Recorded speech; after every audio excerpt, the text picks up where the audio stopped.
네, 6일 지방선거가 20일 앞으로 다가왔습니다. 국회의원 보궐선거까지 포함해서 대선 후보급 인사들까지 잇따라 출사표를 던지면서 열기가 후끈 달아오르고 있는데요. 자, YTN에서는 격전지인 수도권, 그중에서도 수도 서울에 도전장을 낸 여야 후보 차례로 만나보는 시간 마련했습니다. 자, 먼저 국민의힘에서 단수 공천을 받아서 일찌감치 후보로 확정된 오세훈 현 서울시장과 지금부터 얘기 나눠보도록 하겠습니다. 어서 오십시오. 네, 반갑습니다. 안녕하십니까. 오늘 오전에 공식 후보 등록 마치신 거죠? 네, 그렇습니다. 네, 이번에 네 번째 서울시장 도전이시라 감회가 남다르실 것 같아요. 뭐 네 번째라고는 하지만 사실 삼선한 기간이 6년밖에 안 됩니다. 예. 그러니까 뭐 다른 분들 같으면 12년 해야 정상인데 6년 했으니까요. 이제 재선에 나선다 하는 마음가짐으로 한번 제대로 일할 기회를 네. 가졌으면 좋겠습니다. 재선에 나서는 마음으로 제대로 일할 기회를 달라 말씀해 주셨는데, 자, 이번 서울시장 선거는 이런 선거다 이렇게 한마디로 좀 규정을 한다면? 한마디로 정치시장 대 정치시장 대 민생시장의 대결이다. 네. 이렇게 개념 규정을 하고 싶은데요. 네. 요즘에 송영길 후보 주로 말씀하시는 거 보니까 내 적수는 오세훈이 아니라 윤석열 대통령이다. 예. 윤석열 대통령을 견제하러 나왔다. 뭐 이런 말씀을 예. 너무 자주 하십니다. 그래서 이거 시장직에 혹시 오르시더라도 굉장히 시끄럽겠구나. 예. 정치를 하시겠구나. 이런 생각을 하는데요. 사실 여러 가지 정책 내놓는 걸 보면서 서울 시민들을 위해서 나오신 게 아닌가. 이런 생각이 들 정도로 예. 정치적인 이야기를 많이 하십니다. 저는 서울 시민 보듬는 그런 시장 되겠다 하는 결심입니다. 한마디로 구도를 요약하면 정치시장 대 민생시장이 될 것이다 이렇게 요약을 하신 거죠? 네, 그렇습니다. 예. 후보 등록을 첫 일정으로 구로구 개봉동을 찾으셨습니다. 예, 이유가 있으십니까? 그 단독주택 재건축 사업을 하는 그 동네인데요. 16년 동안 정체 상태라고 그럽니다. 네. 주거 환경은 매우 열악하고요. 뭐 불이 나도 소방차 한 대 진입하기 어려운 아주 골목을 오늘 돌고 왔는데요. 네. 강남 지역이 아닌 비강남 지역 중에 서남권, 동북권, 서부권 이런 그 주거 환경이 열악한 곳을 상징하는 곳을 찾았습니다. 앞으로 그런 동네에서 열악한 주거 환경 속에 지내시는 분들 문제 조속히 해결하겠다 하는 뜻을 담고 또 제1호 공약이 취약계층 4대 보호 정책입니다. 네. 1호 공약이 그런 그 의미 있는 지역을 선택을 해서 구로구 개봉동을 찾았습니다. 네.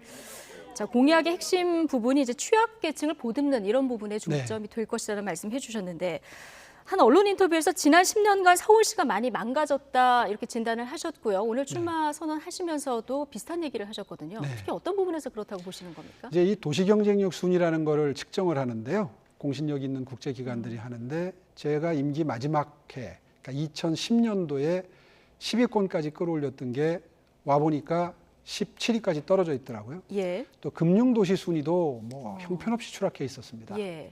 10위권에서 뭐 20위권까지 떨어졌다 지금 좀 올라가는 중인데요. 이럴 정도로 그게 이제 경쟁력 지수라는 게 일자리 창출, 좋은 양질의 일자리 창출하고 직결되는 거거든요. 예. 그런 의미에서 서울을 빨리 다시 원상태로 끌어올리겠다. 그런 관점에서 많이 망가져 있다. 이런 표현을 쓴 거고요. 예. 두 번째는 그 시민단체를 표방하고 있지만 본질은 관변단체인 단체들에게 돈이 너무 많이 갔습니다. 그동안에. 예. 조 단위가 갔는데요.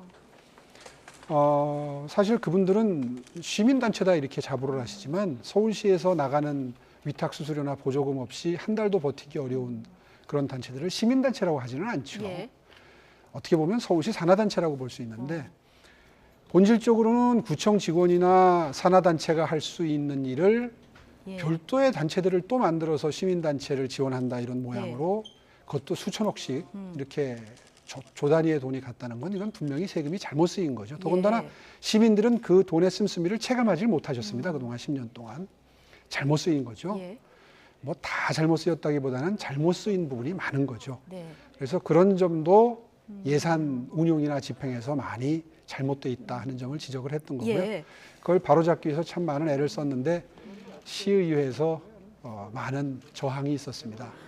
그러면 지금 뭐 도시 경쟁력 지수라던가 관변단체 지원 문제 이런 거 이제 복원하려고 애쓰셨는데 1년 동안 시간에 복원할 기회가 조금 안 주어졌다 이렇게 보시는 겁니까? 아시다시피 시의회가 네. 110석 중에 저희 국민의힘은 6석이거든요. 예. 그러니까 제가 뜻한 대로 예산 배정이라든가 일이 진행될 수가 없었겠죠. 그건 뭐 짐작이 다 가실 거고요.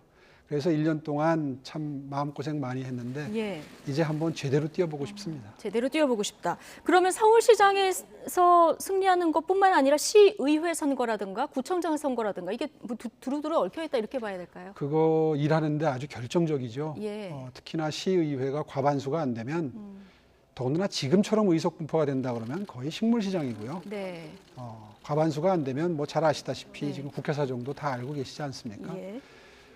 일할 수 있으려면 과반수는 조금 넘어야죠. 일단 과반수를 넘는 것을 목표로 예, 하고 그게 계시다. 목표입니다. 알겠습니다.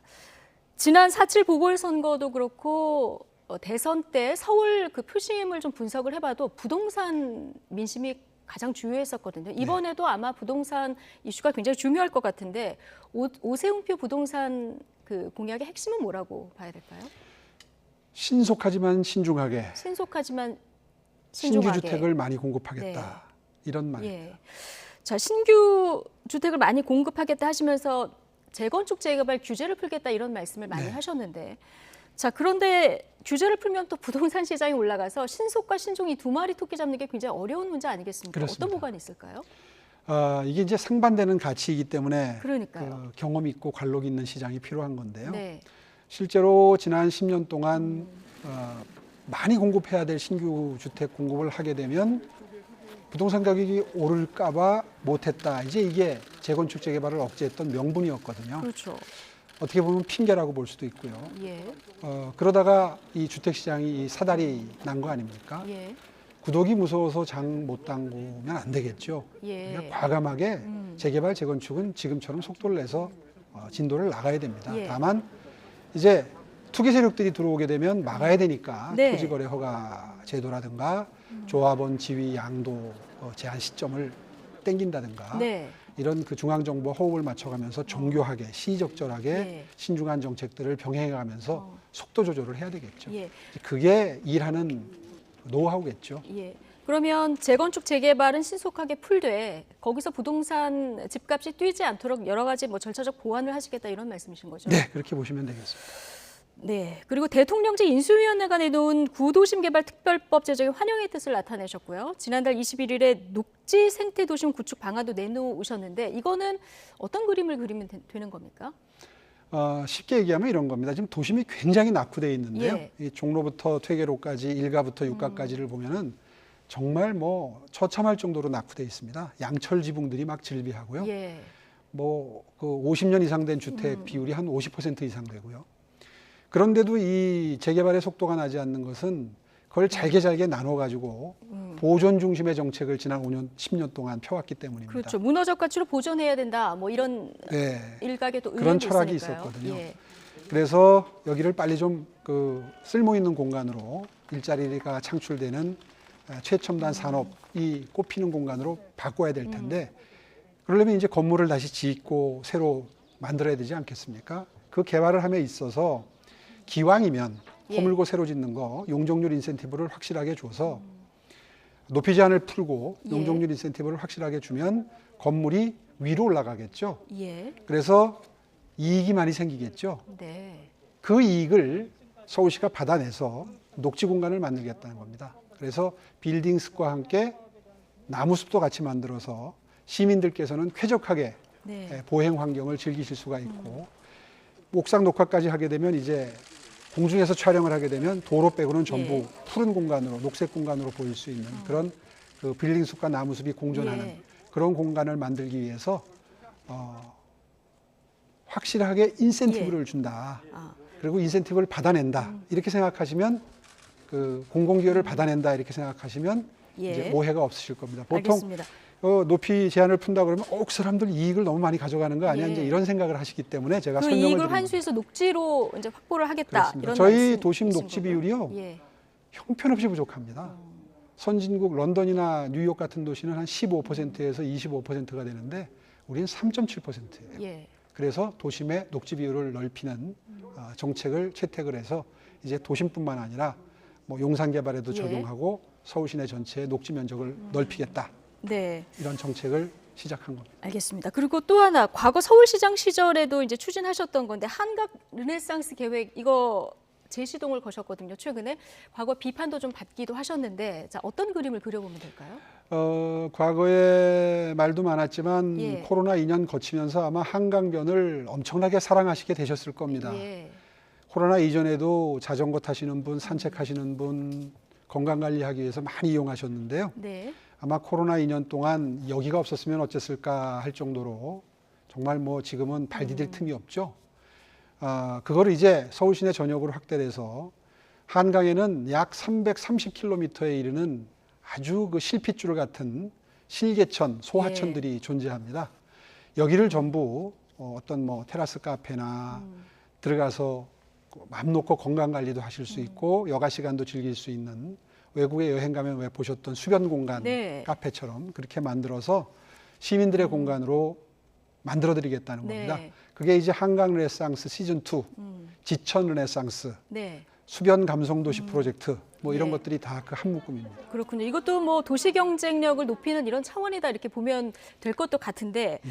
자, 그런데 한강 주변은 굉장히 좋아지겠습니다만은 이제 부동산 양극화 문제도 발생할 수 있고요. 자, 이런 문제들은 어떻게 해결해 나가실 계획이십니까? 우리에게는 정말 좋은 미천이 이 수변 공간하고 예. 내사산, 외사산과 같은 주변 산지들이죠. 그래서 네. 거긴 이제 둘레길을 만들어 놨죠.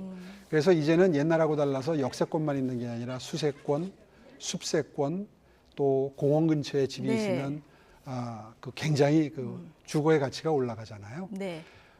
이렇게 해서 서울 시내 전체 우리가 가지고 있는 가장 훌륭한 천혜의 자원들을 최대한 생활 속에서 네. 즐기고 누릴 수 있는 공간으로 만들어가는 도시 공간 구조 개편을 본격적으로 네. 시작을 하겠다는 겁니다. 알겠습니다. 자, 상대당 후보 얘기 조금만 해보겠습니다. 오늘 후보 등록일인데 벌써 신경전이 굉장히 뜨겁습니다. 앞서 정치시장 대 민생시장의 대결이 될 것이다 이렇게 얘기했는데요. 송영길 후보는 지난 1년 동안 그림만 그렸다. 오히려 오세훈 시장, 서울시장 할 때 서울시도 빚이 많이 늘었다 이렇게 지금 얘기를 하고 있거든요.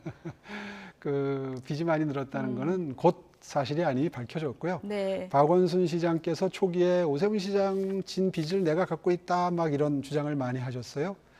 그런데 그때 설명을 드렸다시피 택지 개발하느라고 이제 땅을 사들이는데 돈이 들어갔던 거고요. 네. 그 개발했던 땅을 팔아가지고 오히려 돈을 많이 벌어들였죠.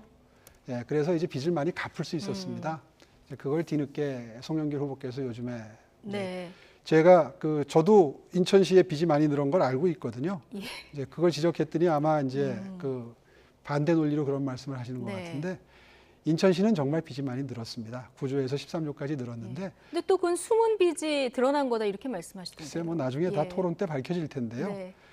본인이 빚 많다는 걸 알고 취임하셨어요. 그래서 예. 자꾸 전임 시장이 만들어 놓은 빚이다 그러시는데 알고 취임하셨거든요. 전임 시장의 빚 많은 걸 공격하고 시장이 되셨어요. 그럼 예. 빚 갚아야 되는데 오히려 늘어났거든요. 네. 근데 중요한 것은 빚이 문제가 아니라 그분 임기 말에 공약 이행률이 15%로 임기를 마무리하셨습니다. 예. 그 매니페스토 실천본부에서 지자체장들 평가하는 게 있는데 그 공약 이행률 15%는 정말 낮은 겁니다. 보통 지자체장들의 공약 이행률은 최소한 7, 80% 넘거든요. 네. 15%는 정말 납득할 수 없는 수치입니다. 네. 이제 그래서 그 실패한 인천시정을 가지고 어떻게 서울시정을 돌보시겠느냐 예. 이제 이런 말씀을 드리는 겁니다. 알겠습니다. 송영길 후보 1호 공약이 유엔 제5본부를 서울에 유치하겠다 이런 공약이거든요. 이건 오세훈 시장이 앞서 좀 안타까워하셨던 도시 경쟁력을 높일 수 있는 방안일 것도 같은데요. 자, 이건 어떻게 보십니까? 글쎄요, 그게 과연 1호 공약감일까요?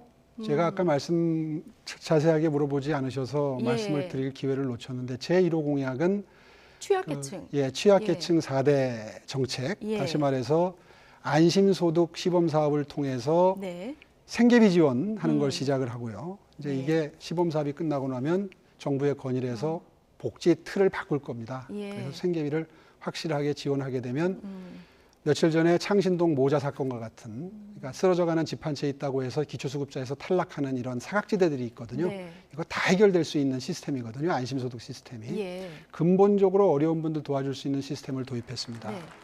그다음에 주거 문제, 고품질 임대주택, 서울형 고품질 임대주택으로 그동안 임대주택 하면 정말 뭐 좀 열악한 주택의 대명사였잖아요. 이거 이미지를 싹 바꾸겠다. 그래서 평수도 넓히고 자재도 예. 고급화하겠다.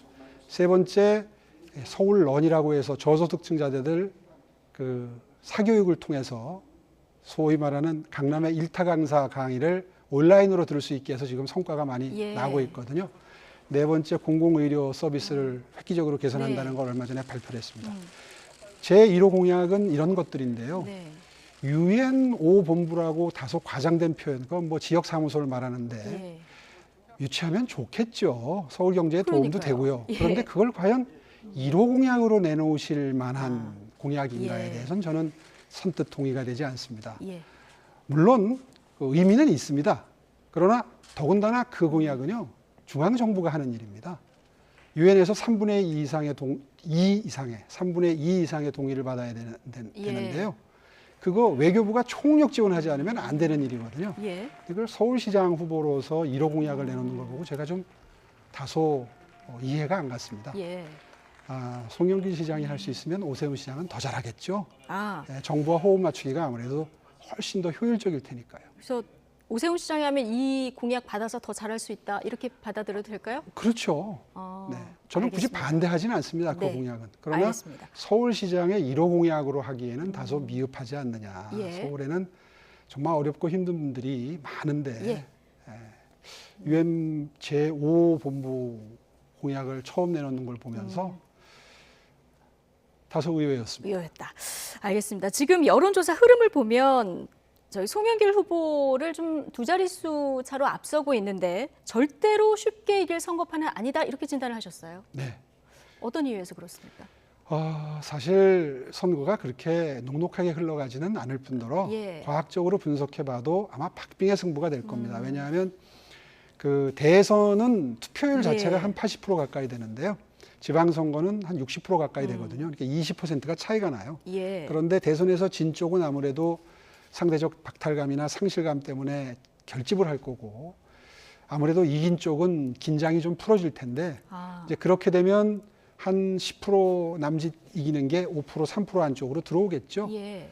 그래서 박빙의 승부가 될 것이다 이렇게 예측을 합니다. 진영이 집결하게 되면 박빙의 승부로 갈 수도 있다. 이렇게 네. 진단을 하셨고요.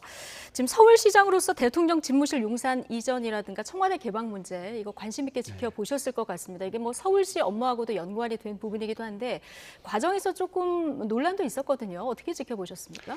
하여튼 논의의 초기에는 저도 당선인께 좀 신중하게 천천히 가셔도 좋을 것 같습니다. 뭐 이런 네. 입장이었는데요. 뭐 어쨌든 결정이 됐습니다. 아마 일단 들어가면 못 나온다 뭐 이런 생각이셨던 것 같은데요. 어쨌든 옮겼으면 도와드려야죠. 예. 이미 출근을 시작하셨고 그런데 예상했던 것만큼 혼란이 크지는 않습니다. 네. 첫째는 뭐 그 근처에 지어지는 건축물들이 높이 제한이 생길 것이다. 예. 이런 우려를 제일 많이 했는데 지난주에 서울시 도시계획위원회를 통과한 사례가 생겼습니다.